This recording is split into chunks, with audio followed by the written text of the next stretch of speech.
ಕರ್ನಾಟಕದ ಎಲ್ಲ ಸ್ಪರ್ಧಾ ಮಿತ್ರರಿಗೆ ಶಿವ ಕ್ಲಾಸ್ ಕಾರ್ನರ್ ಯೂಟ್ಯೂಬ್ ಚಾನಲ್ಗೆ ಆತ್ಮೀಯ ಸ್ವಾಗತ. ಇವತ್ತಿನ ವಿಷಯ ಗೃಹ ಆರೋಗ್ಯ. ಗೃಹ ಆರೋಗ್ಯ ಯೋಜನೆ ಎಂಬುದು ಕರ್ನಾಟಕ ಸರ್ಕಾರದ ಆರೋಗ್ಯ ಇಲಾಖೆಯ ಪ್ರತಿಷ್ಠಿತ ಯೋಜನೆಯಾಗಿದೆ. ಈ ಯೋಜನೆಯು ಮೊದಲ ಬಾರಿಗೆ 2024ರಲ್ಲಿ ಕೋಲಾರ ಜಿಲ್ಲೆಯಲ್ಲಿ ಪ್ರಾರಂಭಿಕ ಹಂತದಲ್ಲಿ ಜಾರಿಗೆ ತರಲಾಗಿತ್ತು. ಅದು ಯಶಸ್ವಿಗೊಂಡು 2025ರ ಜೂನ್ ತಿಂಗಳ ಅಂತ್ಯಕ್ಕೆ ರಾಜ್ಯದ ಎಲ್ಲ ಜಿಲ್ಲೆಗಳಲ್ಲಿ ವಿಸ್ತರಿಸುವಂತಹ ಉದ್ದೇಶವನ್ನಿಟ್ಟುಕೊಂಡು ಸರ್ಕಾರ ನಿರ್ಧಾರ ಕೈಗೊಂಡಿದೆ.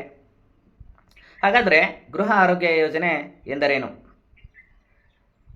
ಗೃಹ ಆರೋಗ್ಯ ಯೋಜನೆ ಎಂದರೆ ಆರೋಗ್ಯ ಸೇವೆಗಳನ್ನು ಮನೆ ಬಾಗಿಲಿಗೆ ಒದಗಿಸುವಂತಹ ಉದ್ದೇಶವನ್ನು ಹೊಂದಿದೆ. ವಿಶೇಷವಾಗಿ ಗ್ರಾಮೀಣ ಪ್ರದೇಶದ 30 ವರ್ಷ ಮೇಲ್ಪಟ್ಟ ಗ್ರಾಮೀಣ ಜನತೆಗೆ ಆರೋಗ್ಯ ಸೇವೆಗಳನ್ನು ಒದಗಿಸುತ್ತದೆ. ಹಾಗಾದರೆ ಗೃಹ ಆರೋಗ್ಯ ಯೋಜನೆಯ ವೈಶಿಷ್ಟ್ಯಗಳೇನು? ಇತ್ತೀಚೆಗೆ ಒತ್ತಡ ಜೀವನ ಶೈಲಿಯಿಂದಾಗಿ ನಾನ್ ಕಮ್ಯುನಬಲ್ ಡಿಸೀಸಸ್ಗಳ ಪ್ರಮಾಣ ಹೆಚ್ಚಾಗ್ತಾ ಇದೆ. ಅಸಾಂಕ್ರಾಮಿಕ ರೋಗಗಳ ಕಾರಣದಿಂದಾಗಿ ಸಾವಿನ ಪ್ರಮಾಣ ಕೂಡ ಹೆಚ್ಚಾಗ್ತಾ ಇದೆ. ಆ ಒಂದು ರೋಗಗಳನ್ನು ತಡೆಯುವ ಉದ್ದೇಶದಿಂದ ಯೋಜನೆ ಜಾರಿಗೊಳಿಸಲಾಗಿದೆ.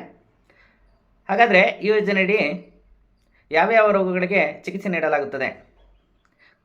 ಗೃಹ ಆರೋಗ್ಯ ಯೋಜನೆಯಡಿ 14 ಅಸಾಂಕ್ರಾಮಿಕ ರೋಗಗಳನ್ನು ಪ್ರಾರಂಭದಲ್ಲಿ ಪತ್ತೆ ಹಚ್ಚಿ ಚಿಕಿತ್ಸೆ ನೀಡಲಾಗುತ್ತದೆ.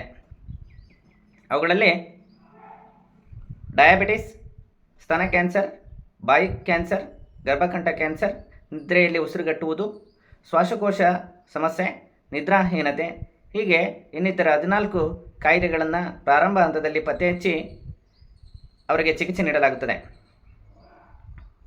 ಗ್ರಾಮೀಣ ಪ್ರದೇಶದಲ್ಲಿ ನಿರಂತರ ವೈದ್ಯಕೀಯ ತಪಾಸಣೆಯ ಕೊರತೆಯಿಂದಾಗಿ ರೋಗದ ಪ್ರಾರಂಭಿಕ ಹಂತದ ಬಗ್ಗೆ ಜಾಗೃತಿ ವಹಿಸದೆ ಫೈನಲ್ ಸ್ಟೇಜ್ಗೆ ಬಂದು ಹಲವಾರು ಜನರು ಸಾವನ್ನಪ್ಪುತ್ತಾ ಇದ್ದಾರೆ.